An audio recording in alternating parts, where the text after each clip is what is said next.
10 ఏళ్లు అధికారంలో ఉండి విపక్షాలను నానా ఇబ్బందులు పెట్టిన కేసీఆర్ కు కాంగ్రెస్ గట్టి షాక్ ఇచ్చింది. బీఆర్ఎస్ నుంచి గెలిచిన ఎమ్మెల్యే అరికేపూడి గాంధీకి పబ్లిక్ అకౌంట్స్ కమిటీ చైర్మన్ పదవి కట్టబెట్టి కర్ర విరక్కుండా పాము చావకుండా అన్నట్లు వ్యూహాత్మకంగా వ్యవహరించింది. ప్రధాన ప్రతిపక్షానికి అసెంబ్లీలో దక్కే ప్రాధాన్యత ఉన్న పదవుల్లో పీఏసీ చైర్మన్ ఒకటి. బీఆర్ఎస్ ఆ పదవికి హరీష్ రావుకు దక్కుతుందని భావించింది. అయితే రేవంత్ రెడ్డి వ్యూహాత్మకంగా అరికేపూడి గాంధీకి కట్టబెట్టారు. దాంతో బీఆర్ఎస్ నేతలు గగ్గోలు పెడుతున్నారు.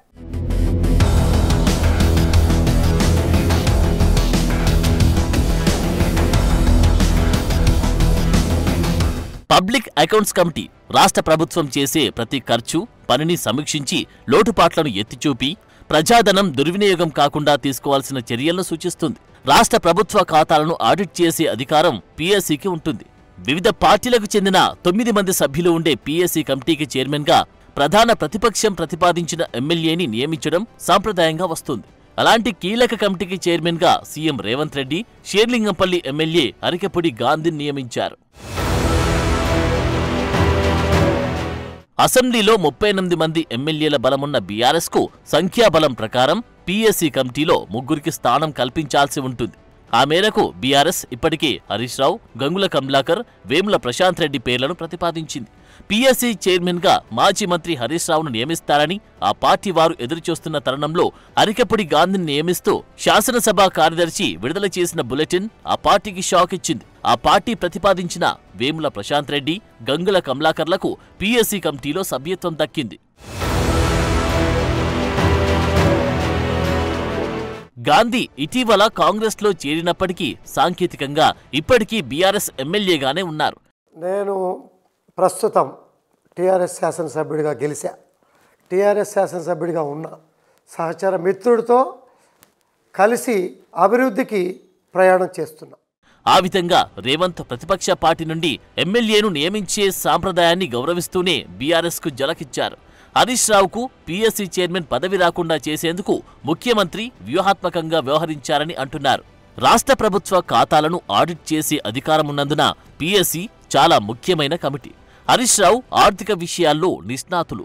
అందులోనూ బీఆర్ఎస్ హయాంలో ఆర్థిక మంత్రిగా పనిచేసిన అనుభవముంది ఆయనకు. అందుకే ఆయనకు వ్యూహాత్మకంగా చెక్ పెట్టారంటున్నారు. ఆ క్రమంలో కాంగ్రెస్, బీఆర్ఎస్ నేతల మధ్య మాటల యుద్ధం మొదలైంది. ప్రతిపక్షానికి పీఏసీ ఇవ్వడం అనేది, ప్రతిపక్షానికి పబ్లిక్ అకౌంట్స్ కమిటీ ఇవ్వడం అనేది ఆనవాయితీ. అరికేపూడి గాంధీ గారిని కాంగ్రెస్ పార్టీలో చేర్చుకున్నారు కదా, మీరే కండువా కప్పింది కదా. అంటే కాంగ్రెస్ పార్టీని పీఏసీ చైర్మన్గా చేయడం అంటే ఈ రాష్ట్రంలో ప్రజాస్వామ్యాన్ని ఖూనీ చేస్తున్నారు. ఇలా రాహుల్ గాంధీ గారు చేతిలో రాజ్యాంగాన్ని పట్టుకొని నీతి వ్యాఖ్యలు చెప్తున్నావు కదా, నీ నీతి వ్యాఖ్యలన్నీ డొల్ల. రాహుల్ గాంధీ మాటలన్నీ నీటి మూటలు. రాహుల్ గాంధీ గారు, మీకేమన్నా నీ చేతిలో పట్టుకున్న కాన్స్టిట్యూషన్ మీద గౌరవం ఉంటే తక్షణమే నీ ముఖ్యమంత్రి రేవంత్ రెడ్డిని ఆదేశించు. కేంద్రంలో ఇదే పీఏసీ ఎవరు తీసుకున్నారు? కేసీ వేణుగోపాల్. కాంగ్రెస్ పార్టీ రాష్ట్రాల ఇన్ఛార్జ్ ఎవరైతే ఉన్నారో కేసీ వేణుగోపాల్ పీఏసీ అధ్యక్షుడు ఉన్నారు. మీరు ఎవరికి ఇచ్చిండ్రు? బీఆర్ఎస్ నుంచి కాంగ్రెస్ లో చేరినటువంటి అరికేపూడి గాంధీకి పీఏసీ ఇవ్వడం అంటే రాజ్యాంగాన్ని నిట్ట నిలువున పట్ట పగలు ఖూనీ చేయడం, ఇది రాజ్యాంగాన్ని పరిహాసం చేయడం. ఇవాళ రాహుల్ గాంధీ గారికి కాన్స్టిట్యూషన్ గురించి మాట్లాడే నైతిక హక్కే లేదుగా. వారికి ఏదైనా వ్యక్తిగత అభిప్రాయ భేదాలు ఉంటే వారి పార్టీలో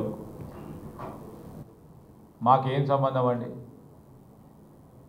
ఈరోజు పీఏసీ కమిటీ చైర్మన్ గారు వారు స్వయాన ప్రెస్ చెప్పారు,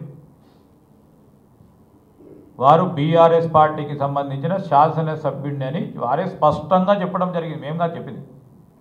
ఇంత స్పష్టంగా ఉంటే వారికి ఎవరికైనా మళ్ళా కేసీఆర్కో పీఎస్సీ చైర్మన్గా అయిన వారికి పడకుండా ఉంటే మాకేం సంబంధం అండి? వారి పార్టీ వ్యవహారాల్లో మాకేం? మా పార్టీ మీ పార్టీకి సంబంధించిన అంశం విషయంలో మీరే సక్రమంగా లేకుండా మమ్మల్ని అంటే ఏం లాభం? ఎవరు తప్పించి ఎవరు మెచ్చించి ఉండదు. అక్కడ సంఖ్యాబలం పరంగా 3కే వస్తుందని రూల్ బుక్లో ఉంది. ఎవరు మాట్లాడుతున్నారు రాజ్యాంగం గురించి? ఏ వ్యవస్థ మాట్లాడుతుంది? బీఆర్ఎస్ పార్టీ రాజ్యాంగం గురించి మాట్లాడుతుంది.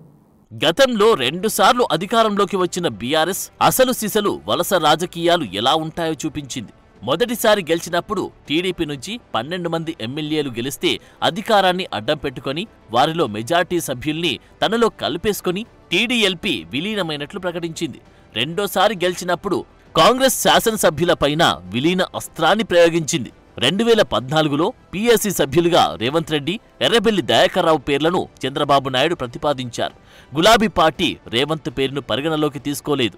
అప్పట్లో ఏపీ సీఎంగా ఉన్న చంద్రబాబు తెలంగాణ అసెంబ్లీలో టీడీపీ శాసనసభాపక్ష నేత పదవికి రేవంత్ పేరును ప్రతిపాదించారు. దాన్ని కూడా కేసీఆర్ పట్టించుకోలేదు.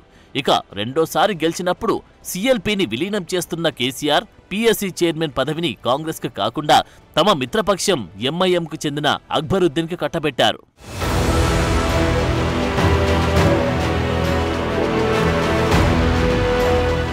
ఇప్పుడు పీఎస్సీ చైర్మన్గా హరీష్ రావుకు బదులుగా గాంధీ పేరును స్పీకర్ నామినేట్ చేసినప్పటి నుంచి బీఆర్ఎస్ తెగ రగిలిపోతుంది. ఇది నిబంధనలను స్పష్టంగా ఉల్లంఘించడమేనని బీఆర్ఎస్ వాదిస్తోంది. గులాబీ నేతలు గత 10 ఏళ్లలో చేసిందంతా మర్చిపోయి సభా సాంప్రదాయాలు అంటూ నీతి సూక్తులు వల్లిస్తుండడంపై కాంగ్రెస్ నేతలు సెటైర్లు విసురుతున్నారు. నీవు నేర్పిన విద్యయే నీరజాక్ష అంటారు ఇదేనేమో.